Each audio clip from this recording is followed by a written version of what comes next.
welcome back, Faithful Politics listeners and viewers. If you're watching on our YouTube channel, I am your political host, Will Wright, and I am joined by Pastor Gerald Shutsky, who is sitting in the faithful seat. Josh will be back soon. He is currently in the safari out hunting the chupacabra. So hopefully he'll be back soon enough. But this week we are joined by Master Sergeant Juan Mata, retired former Green Beret, and just all around good guy to, I don't know, help talk to us about Afghanistan. So how's it going, Mata? Should we call you Mata, Juan, Master Sergeant, or what? So What should we call definitely you? not Master Sergeant, because that would be Master Sergeant retired if we were going to be official. Oh, got it. Okay, so I'll just call you Mata because that's There just we what go. I'm used to calling you. So, yeah. So this Afghanistan thing, huh? What is it? Can it be officially classified as FUBARD, or is there a different term that you would describe it as? Yeah, it's definitely different, because I don't believe in the was it a waste type of opinion that's pretty popular, and it's also pretty popular among soldiers out there. Just me being a Christian, I just can't. I just can't look at that entire um, chapter of our nation's history, that chapter of our life, and look at it as a waste. Yeah. So just for some ground setting, how many times have you been to Afghanistan?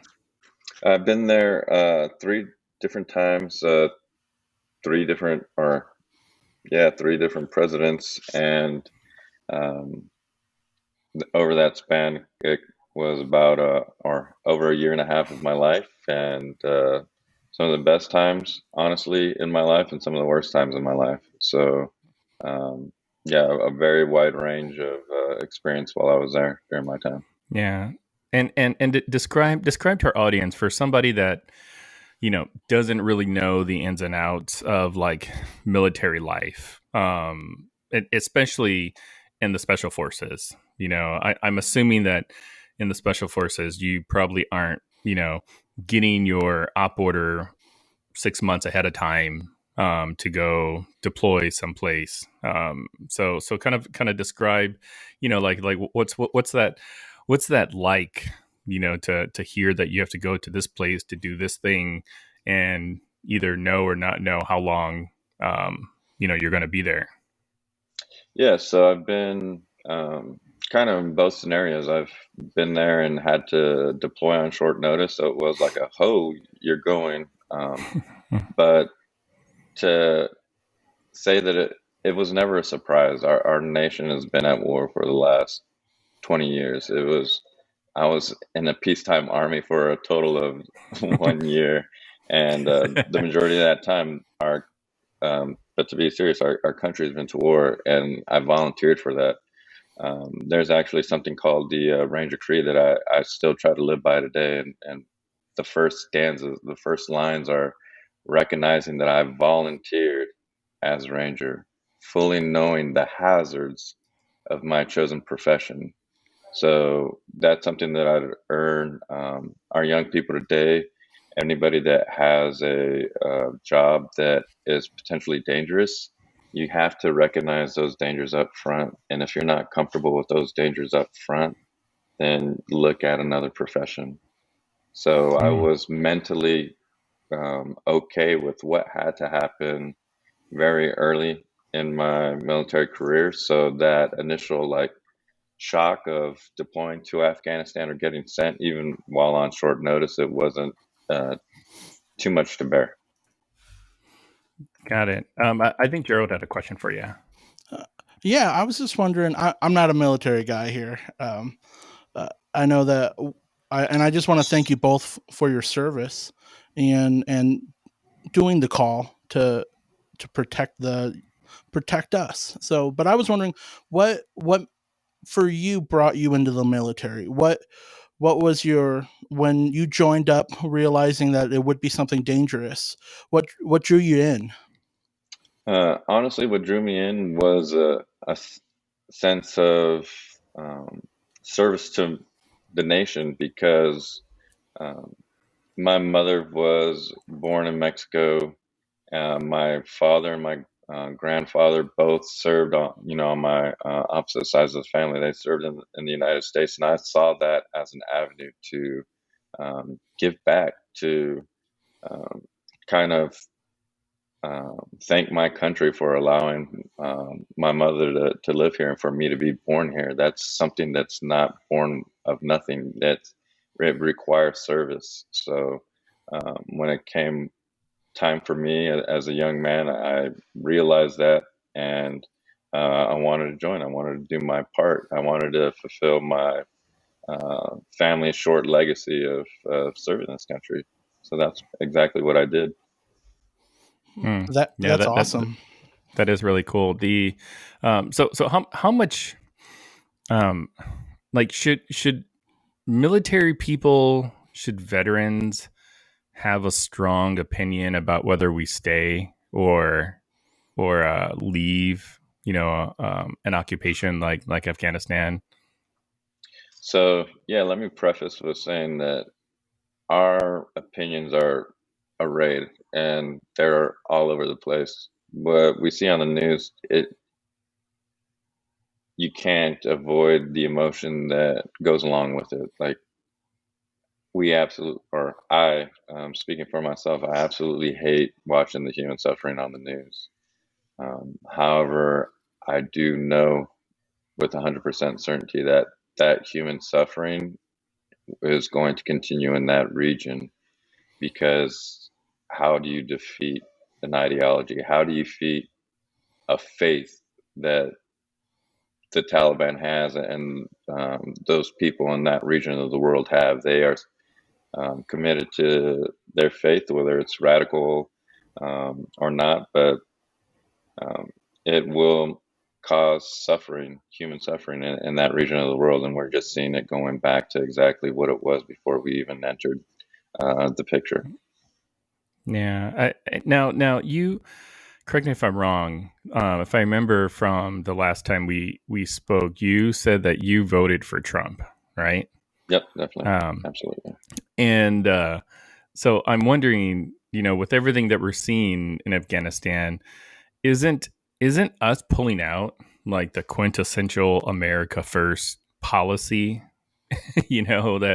That we're sort of looking at the people there and we're like, yeah, that really sucks. It sucks that the Taliban's going to do all kinds of really horrible things to their people, but pulling Americans out, pulling our forces out, seems very in line with what Trump was pushing when he was in office. So I mean, am I kind of classifying that right, or categorizing You, that right? you are, but rather than, because I don't feel that, even though I voted for him, I still don't feel that any of our political leaders kind of take the credit, because that's what the majority of the constituents wanted. Now hindsight's 2020, and everybody's putting polls online like, "Hey, when should the U.S. pulled out?" It's like, well, I'm glad you're paying attention now. I'm glad you're voicing an opinion now on these online polls, but the majority of people said that we should have never been in here for or in Afghanistan for as long as we were. So that human suffering would have just initiated as soon as we left that place and left the vacuum that we did. And to go back even further into history, that's a vacuum that we left as soon as we helped the Mujahideen defeat the Russians. And then, if you guys are familiar with Charlie Wilson's War, there's actually a lot of truth to that, where he went to lobby for help from Congress in order to provide aid to Afghanistan, and there was just no political will to do that. So, um, I know I'm kind of on a soapbox here, but it wasn't a Trump thing, it wasn't a Bush thing, it was a thing that happened all the way back a long time ago, and that ball kept rolling. To quote Charlie Wilson. Yeah. It's like we've been in that region for almost 40 years, and it's like it's really hard to kind of see it unfold and see kind of history, kind of repeat itself. But just to help educate me and our audience. Who are some of the players over there in Afghanistan? I mean, you hear Taliban, you hear Al Qaeda, you hear Islamic State. Like, can you kind of give us sort of a rundown of who these people are, and if they're friends or enemies?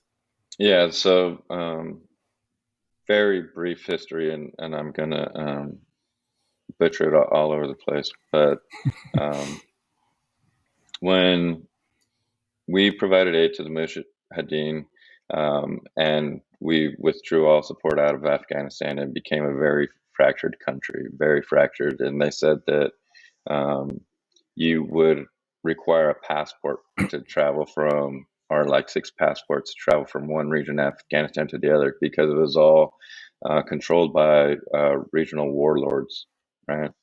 And when the Taliban came to power in um, southern Afghanistan, the people kind of rallied behind them because they were tired of their country being so um, fractured, right? So Mm. they saw this group come to power and everybody went behind them. So at least there would be one state. However, that one state was very radical in its control of the country. There was a small ethnic group and region of Afghanistan, mostly Tajik people that uh, were organized under Massoud up in the north, and that's where you get the Northern Alliance. And those people were very moderate and were very willing to work with us. So that's who the uh, United States partnered with early on, and that's how we initially defeated the Taliban, because the Taliban was giving safe haven to other extremist groups such as Al Qaeda.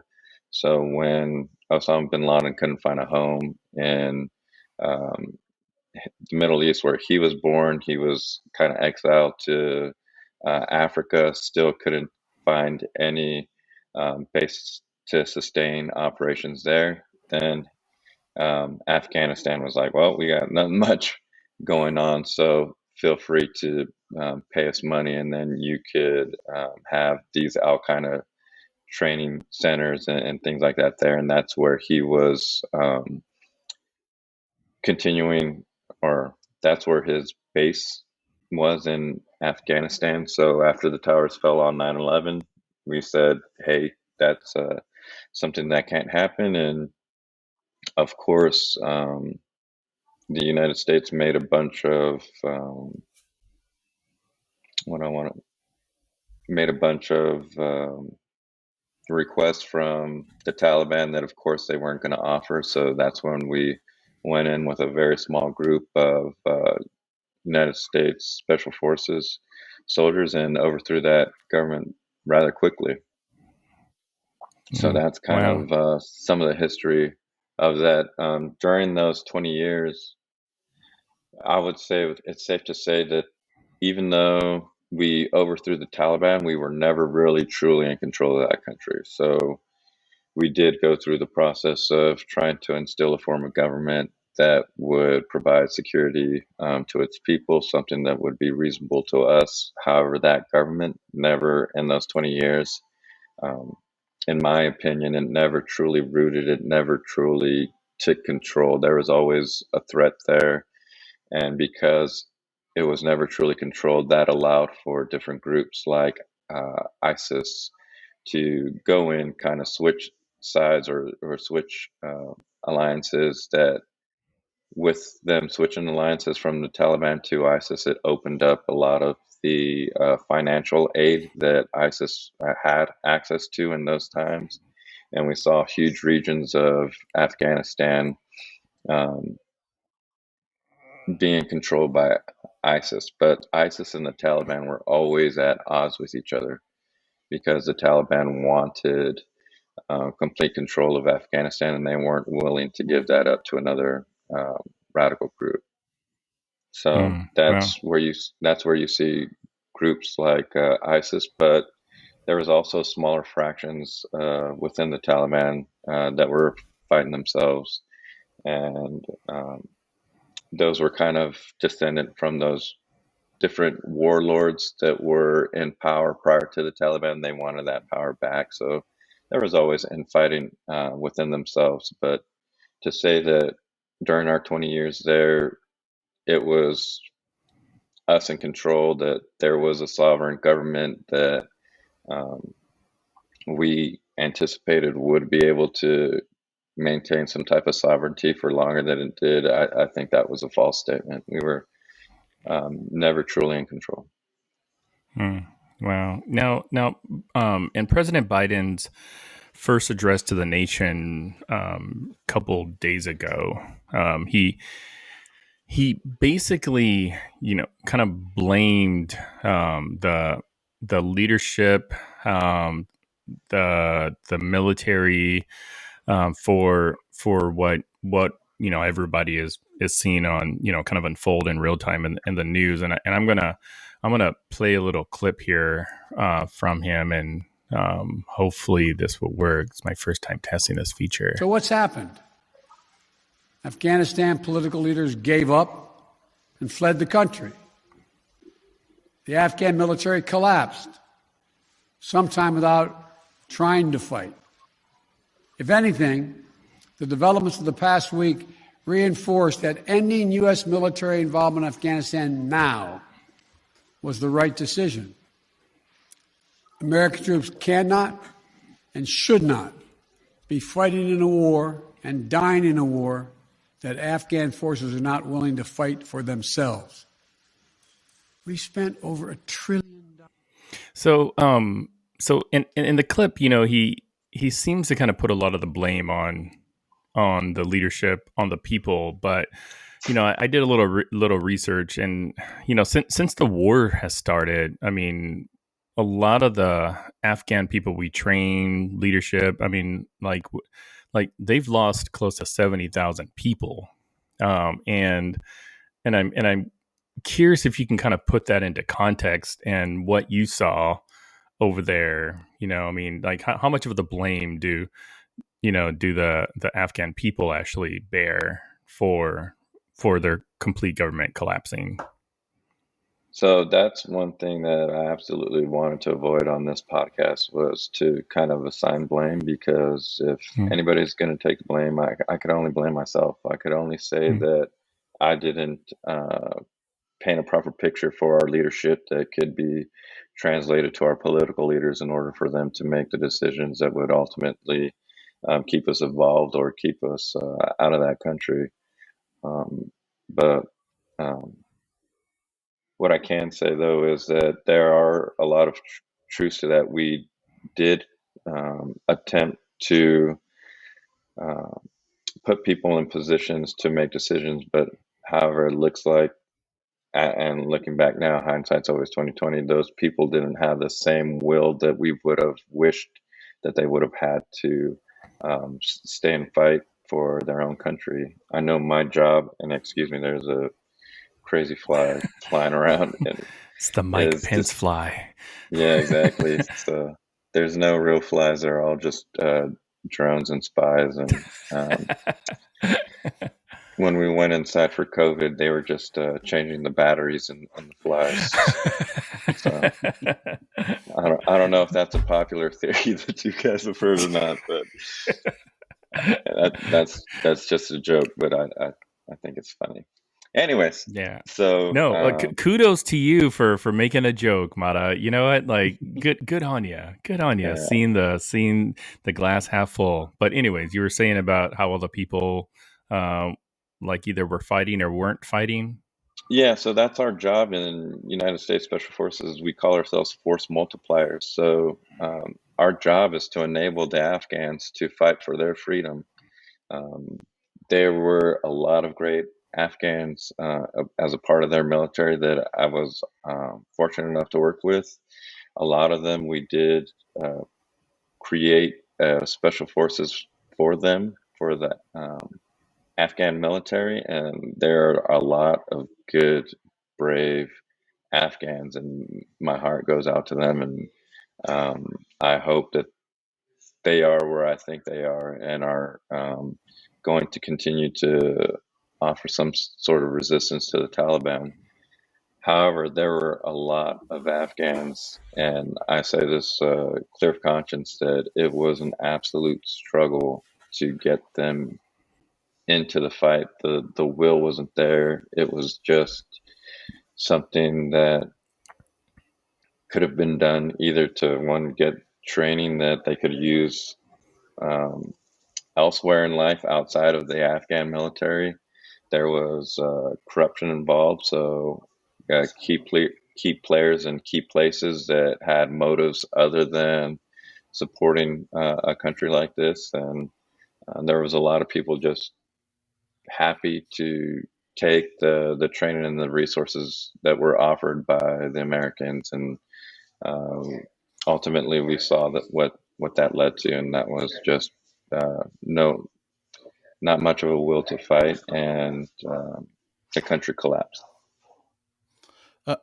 So we roughly 20 years ago invaded Afghanistan. I was just wondering, we were there for 20 years, trying to help, trying to do our best for the Afghani people. What good did you see that we did, and were there pockets of peace where, because I was just thinking about, like, there are some people that are in their teens or moving into their 20s that were never really under Taliban rule, and they didn't see that they were under what we brought to them. Did you see pockets of peace, or did you see a lot of good that we did?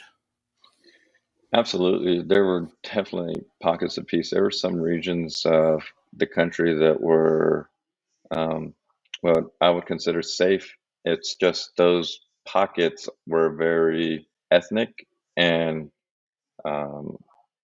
those different ethnic groups really supported what we did and really took it freely.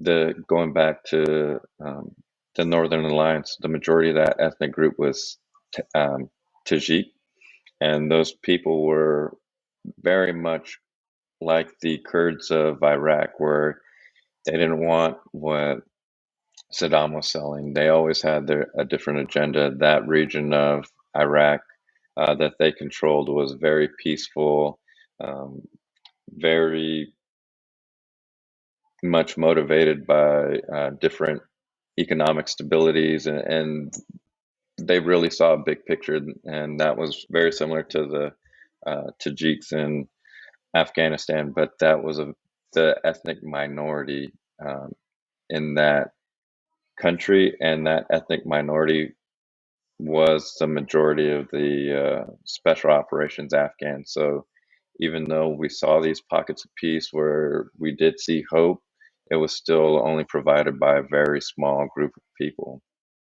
On my last rotation there, I was very hopeful because I did see those soldiers rally underneath the Afghan national flag. I did see those soldiers go out of their way to help their own and provide assistance to their own people. They were taking their own dollars of what they had, and they were giving it to the people that were suffering at that time. We were going to help liberate these villages from ISIS, but those people really looked to those Afghan Special Forces soldier as a sign of hope, and they didn't look to us. So it was like, oh, we're doing our job. It's Afghans supporting Afghans. It's Afghans reaching out to other Afghans. And I just got to sit there and watch and admire, and I was very hopeful. But, even that, to be realistic to myself, it was a small pocket over in Afghanistan that ultimately can have the ability to hold on.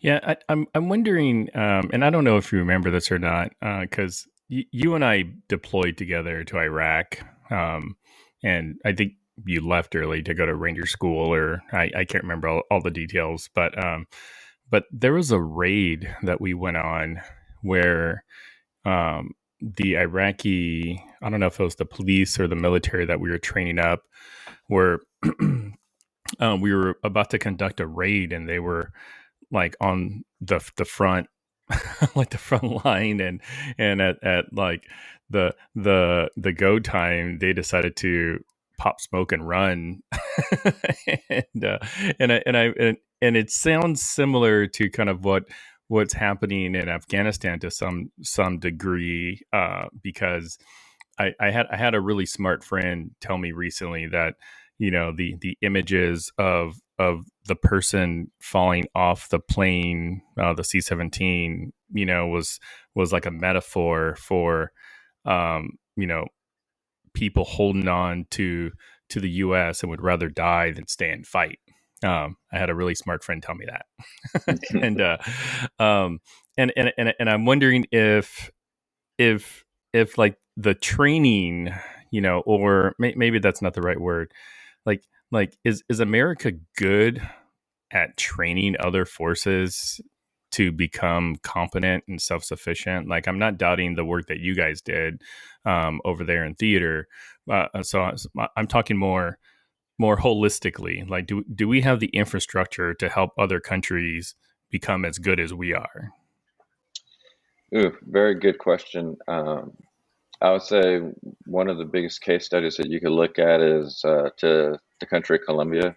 So when it was dealing with all its internal turmoil with Pablo Escobar and then the FARC, it was really the presence of only a small group of United States Special Forces soldiers that not only got their military trained and able to provide security to the region, but it also influenced political leaders in that region.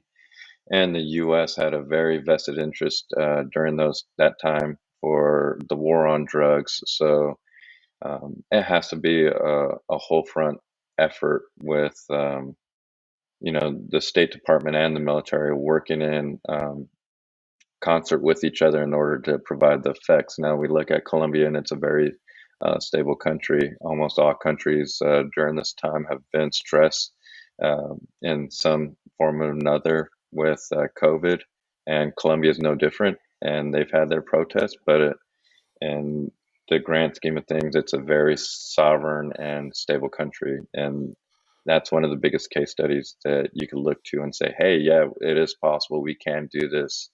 However, the Colombians owned a big piece of that, and they wanted what we were selling. The Afghan government, again, it was different. Those political wills were not always there at the forefront. I do believe that there was a high level of corruption and a high level of people in certain positions that were absolutely fine with serving in those positions because they were on the take.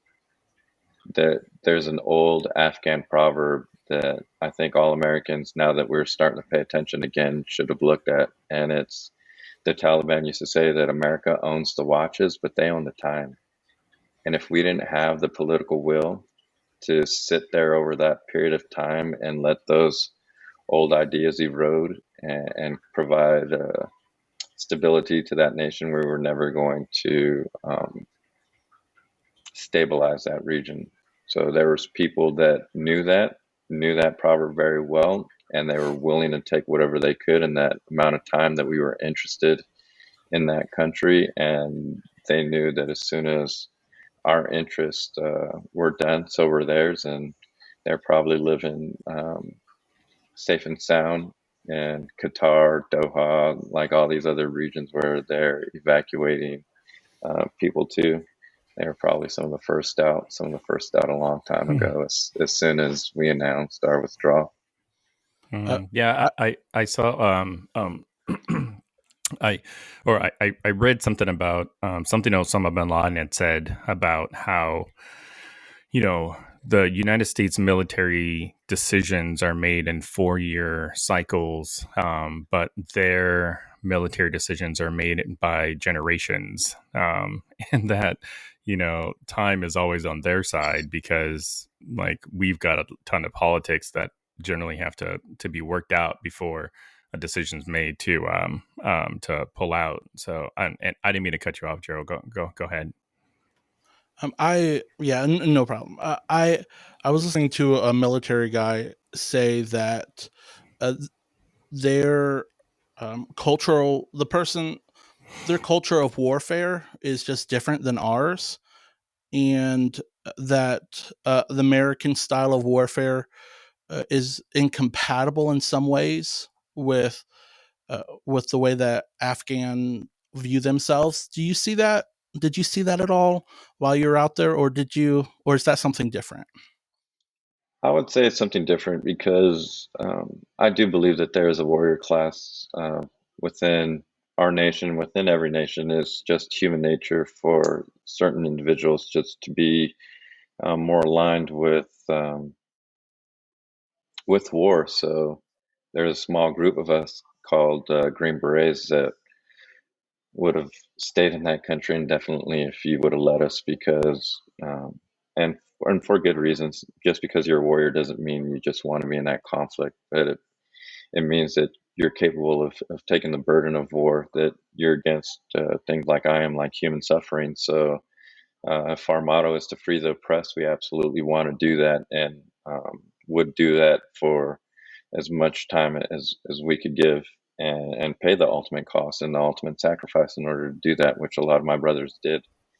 But there's truth in maybe the political class, the people that are above us outside of the military that are making those decisions. Maybe they don't have the same will to fight like we would, and they're not without good reason too, because it does require a large amount of resources, both human and economic, in order to support any type of war effort. And while the political will of the United States people, they didn't really favor that, and we're seeing that on the polls now. They didn't favor us being there, and they didn't favor the warrior class being over there and doing what we would have liked to do for whatever amount of time was on the table or required.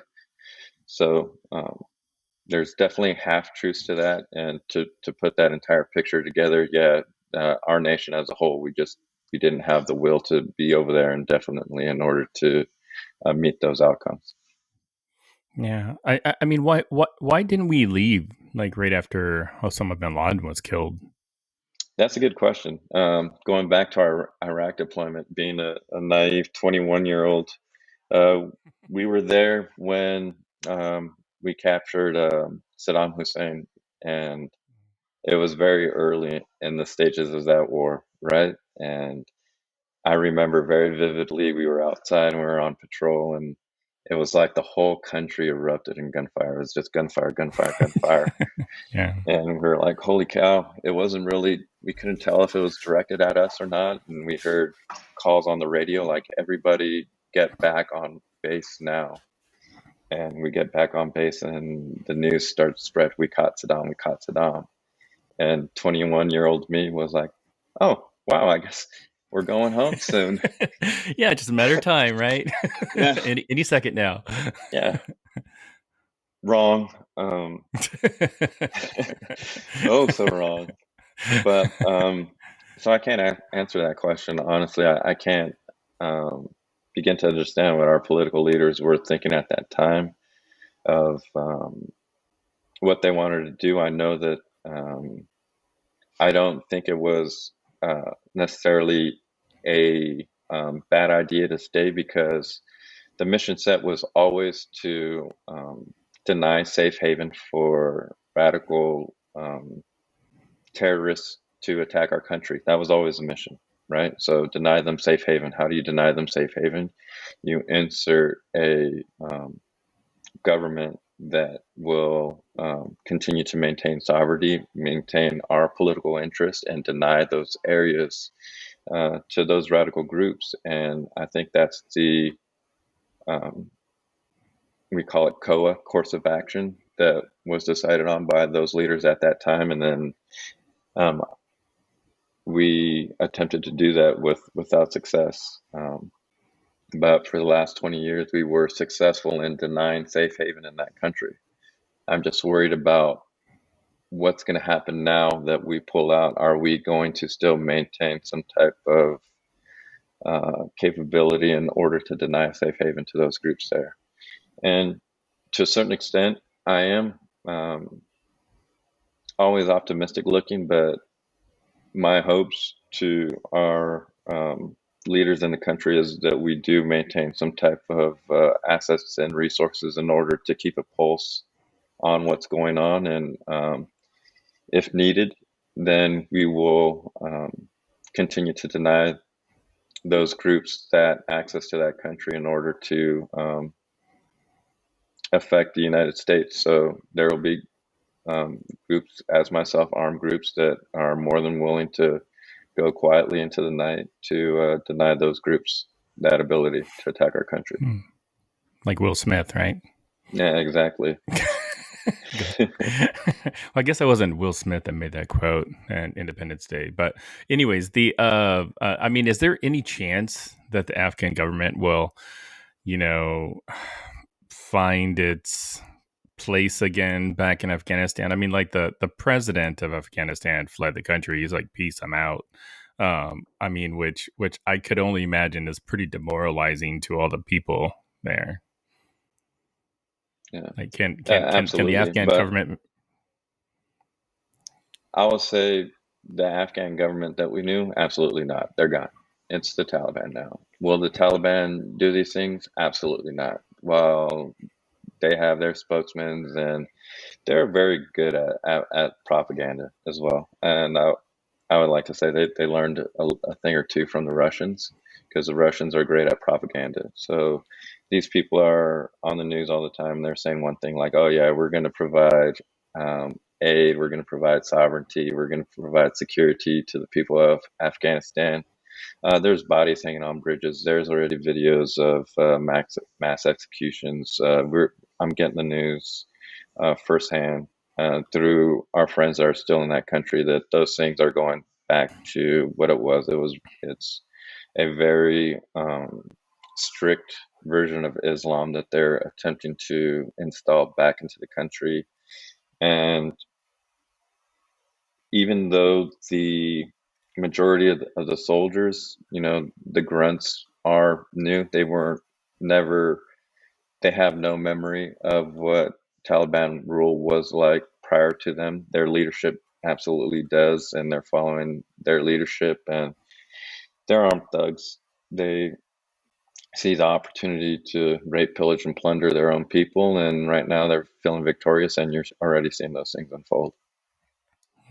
Wow. Yeah, because you bring up Russia, and I found it interesting that both Russia and China chose not to evacuate their embassies there.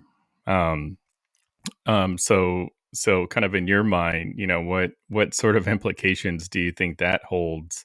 U.S. is out there. We evacuated our embassy, but two of our major global adversaries are still there, and have even said as much that they plan on recognizing the government of the Taliban.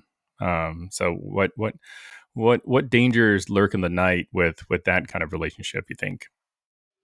So just starting off the end and then going backwards from there, our government should recognize the Taliban, because they are in control. To say that the Taliban is not in control in Afghanistan is a lie, right? We're just doing some type of denial thing, not recognizing that they are going to be the government of Afghanistan. So they're there, they're in charge.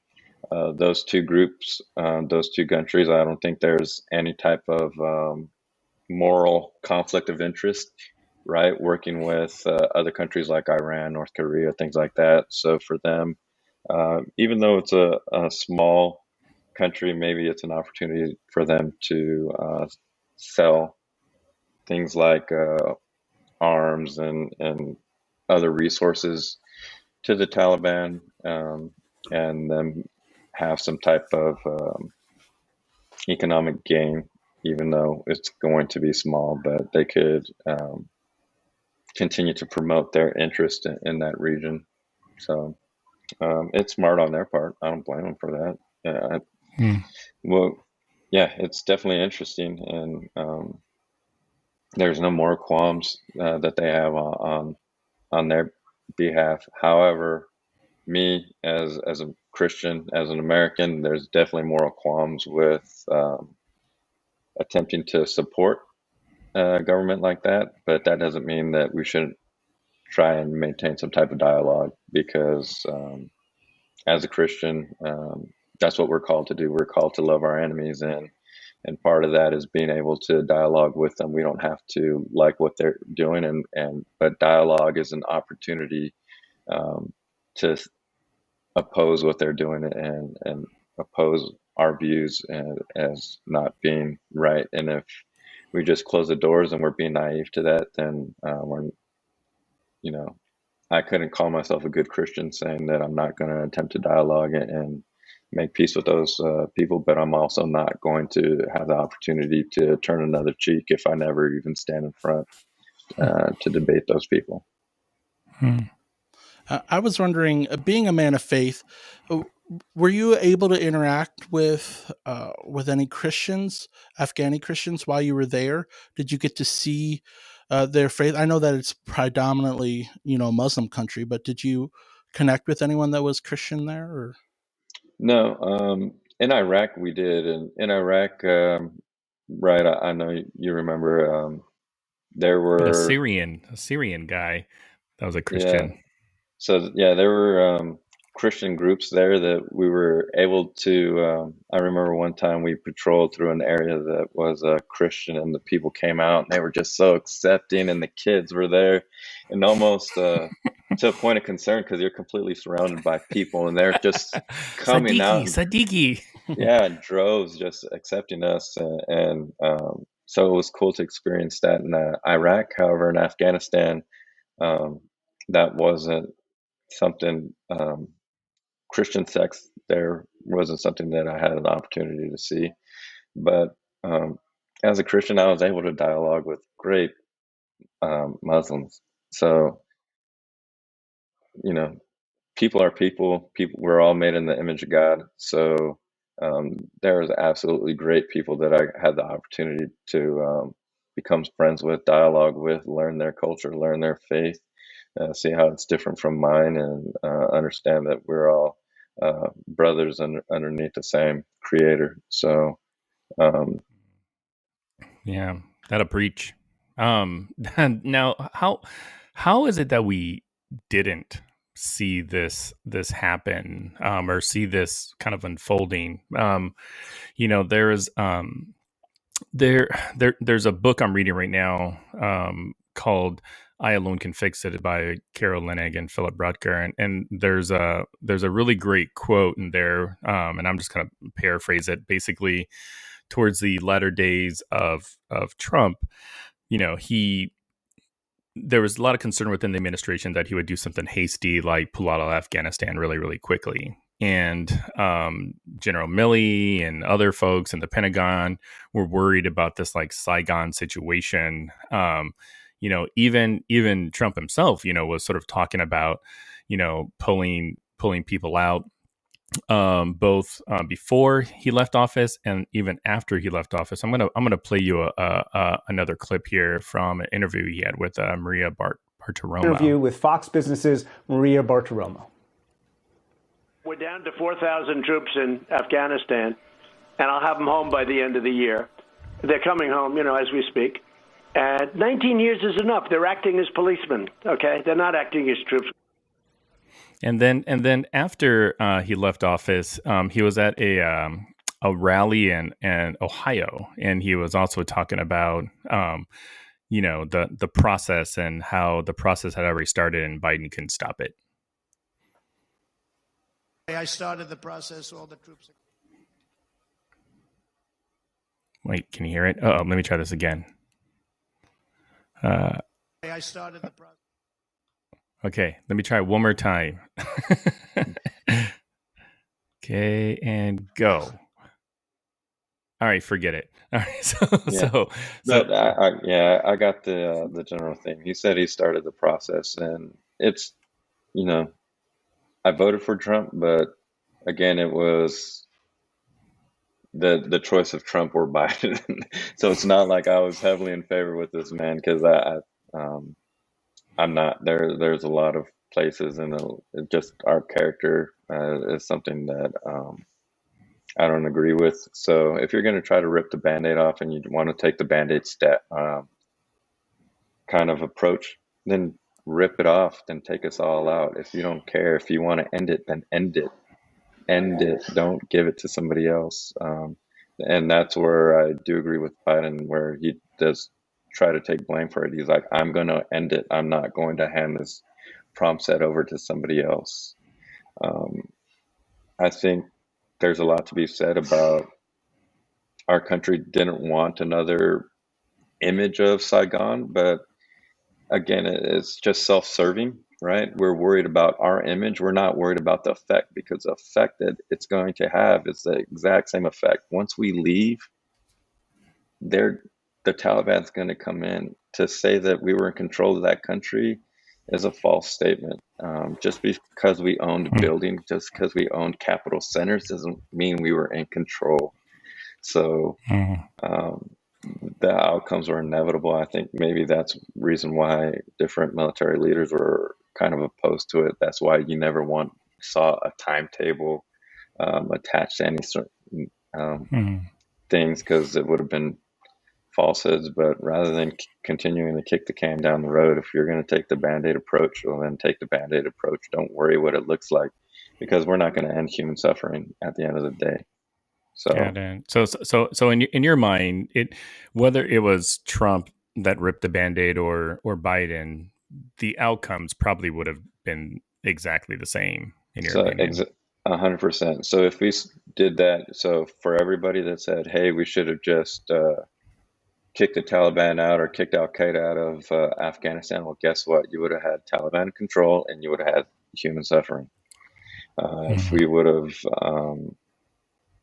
pretty much whatever course we were going on, it all ultimately led to the Taliban. You cannot kill an idea. You just outlive it.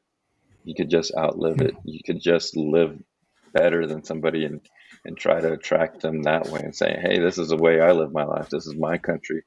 And you could show them those things. And then ultimately, at the end of the day, that person has to own up for their decisions and their actions and say, I either like what you guys are selling because you guys are selling something good. You are living a certain way. You are having certain actions, right?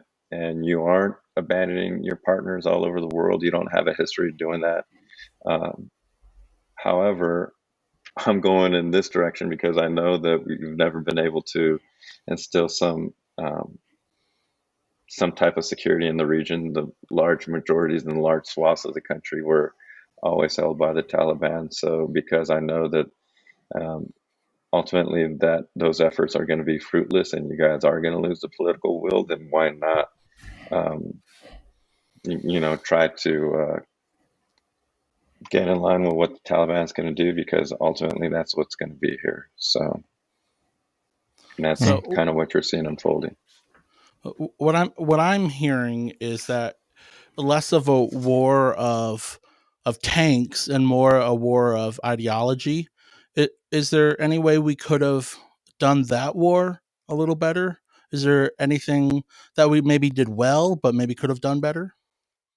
In order to do that, I think it's, again, going back to the time, those things take time. You just can't kill ideas. You just have to outlive them. You have to out-action them. So while those generations of people are still there with their fundamentalist ideals, you just got to outlive them, because they're not going to die. They're not going to go away. And ultimately, they're going to be supported by our adversaries. So you're always going to have some type of actors like that in the world, I believe, because they are being resourced and they are being populated by some of our adversaries like Russia, China, things like that. So they're very much in the mix. We got to outlive them. We got to out-narrate them with the goodness of our country. And while we have all this bitter infight in our country, look at the big picture and look at how much better I would say we are on moral and ethical grounds than China and Russia. So to the Taliban and the people supporting the Taliban, and to the Taliban looking at them as somebody that's maintaining embassies in our country. Is that what you really want? Do you really want to be supported by nations that are atheists and they don't like religion? So you guys being so radical to holding Islam, I'd caution you to take a true approach to that, because both of those countries, communist in background, are atheist, and the number one things that communist countries try to do is to be absent of religion. So if that's what you want, and if that's who you want to be your friend, go ahead, because I would, yeah, I'm definitely opposed to that as being a Christian. That's not the narrative that I choose to support. Yeah. So, last question about it. Now that at least the trains left the station, we're getting people out. We can debate the caliber and the strategy maybe to get all the people out. But I'm curious, like, in your opinion, do you think we were successful in Afghanistan, and was it all worth it? Like, do you think we accomplished what we wanted to there in that region? So, great question. I was wondering how I was going to answer, because one, there's the realistic glasses half full, cheery-eyed type of person that I am, and so with that answer is, it wasn't a waste. I can't honor my brothers by saying that they lost their lives over nothing. So when you say it was a waste, look at our brothers that you say you want to honor, right? Honor the fallen, all these, narratives that people like to attach themselves to.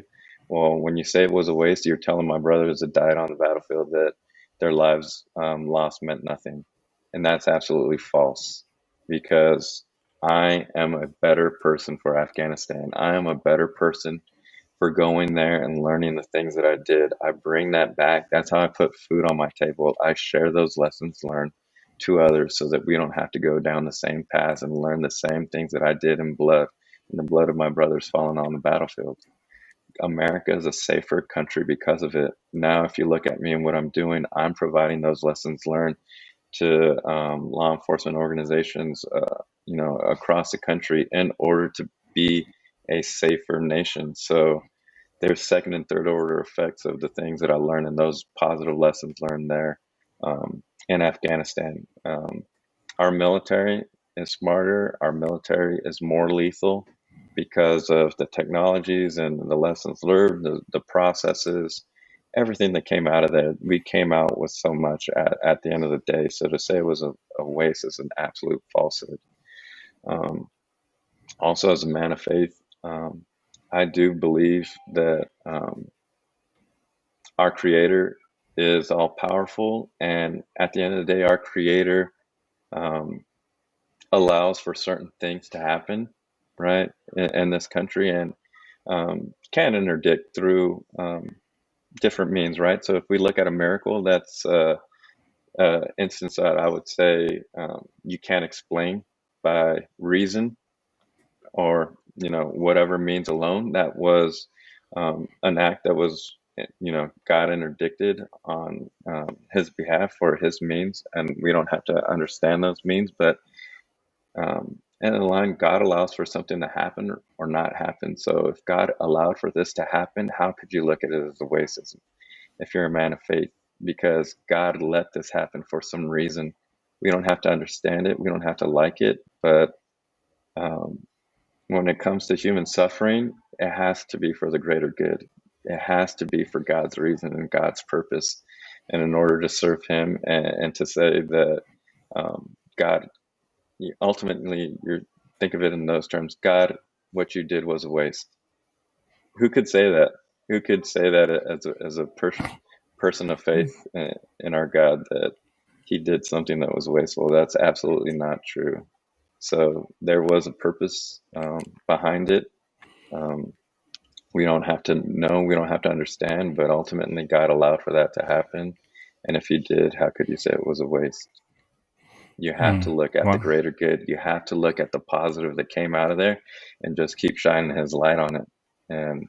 And by that, by walking with faith and looking at the second and third order effects that people like myself all over this country come back and continue to provide back to our nation, it's not a waste. It's not a waste. American people, thank you for the support for our troops over there over the last 20 years.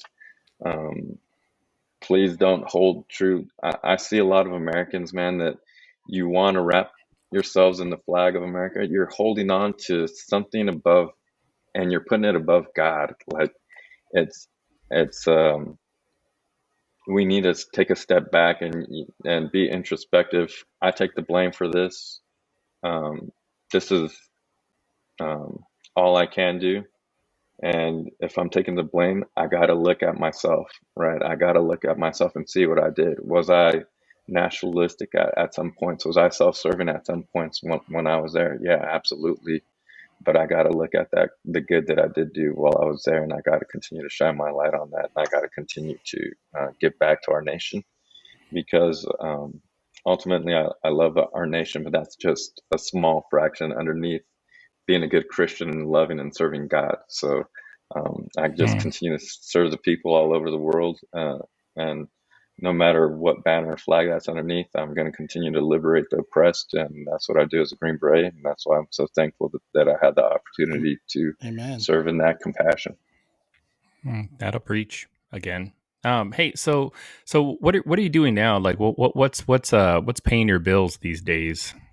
So, like I said, paying the bills is giving back, and ultimately it's doing that. So I put food on the table now by taking those lessons learned in Iraq and Afghanistan, and I'm training law enforcement right now, mostly in the southwest of the United States, Arizona, California, and we're trying to help those organizations protect Americans, because there's a lot of similarities, a lot of parallels. We didn't have a uniformed enemy in Afghanistan, and the cops don't have a uniformed criminal here. Not all criminals just walk around in their orange jumpsuits already, like, I'm doing bad, come get me. So there are definitely opportunities there to positively identify bad people and still win. You just got to be smart about it. And I've always taken offense to people that say we're militarizing the police. Like, look at, like, hey, what are, like, it's a negative or a bad term, but our military learned a lot of lessons on the battlefield the hard way, and we want to give those lessons back to those serving here on the front lines of our country against the forces of evil, right? So Yeah, what's funny is, like, you're a really good American and patriot, but like a horrible salesperson, because like you didn't even mention your company's name. That I was throwing you a softball there. And that's what's the name of your company?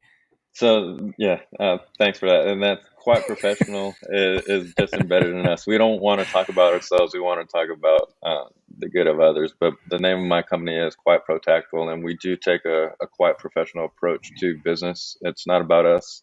It's about giving back. It's not about being good Americans. It's about being good people, being good Christians. So we're giving back. We're my company is helping people. We're raising funds, because a lot of law enforcement, through either political or economic hardships due to COVID, cannot get the funds for training. So we're raising funds in order to train and give back ourselves. So if you can, look us up. If you're interested, come train with us. If you can't, we'll be very glad to take that money. We're not in this stage where we have a proper 501 or proper charity established, but I do guarantee that any money given to me will be ultimately given back to our community through helping shape those that are on the front lines serving us right now. Got it. And describe, like, the nature and caliber of the people that you got working for you.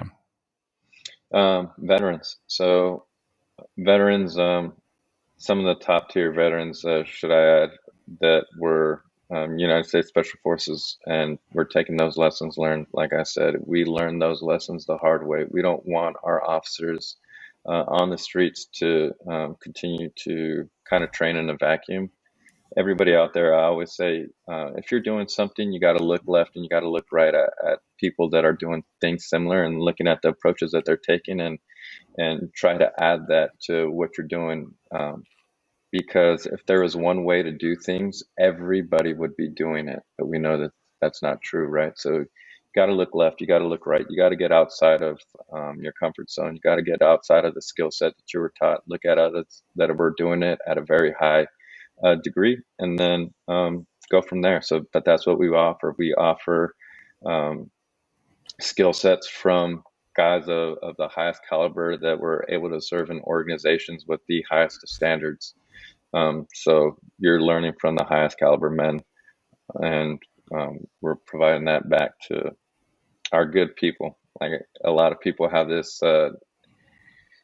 negative approach of what law enforcement is, but when you get to the grassroots of getting to learn these people and understand these people and what they're trying to do, you see a lot of good people at the end of the day. And it's not like we're volunteering to, like, hey, where are the racists at in this community? Oh, that's the police. Let's go help them. It's not. I wouldn't be in this business if it was like that. I'm just trying to give back so that people ultimately at the end of the day could serve their communities, and then they could go back to their home and their families at the end of the day. That's awesome. And now, if I remember, you had to take Arabic, right? That's correct. During your training. Can you say something in Arabic to our audience?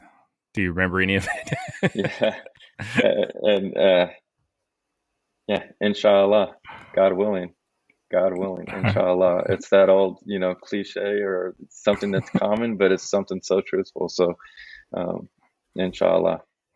All right. Well, cool. Well, thank you for your time, Mata. It's always a pleasure to have you on. Appreciate your service and all the good work you're doing for the law enforcement community out there. And yeah, if you guys are interested, Quiet Pro Tactical, is it .com or .org? .com, and then we're on social media on Instagram and Facebook. So look us up there and send us a message, and or shoot us a message, and we'll reach back out. Oh, nice pun. All right. Well, thanks, Faithful Politics listeners. We will see you next week. All right. Thanks.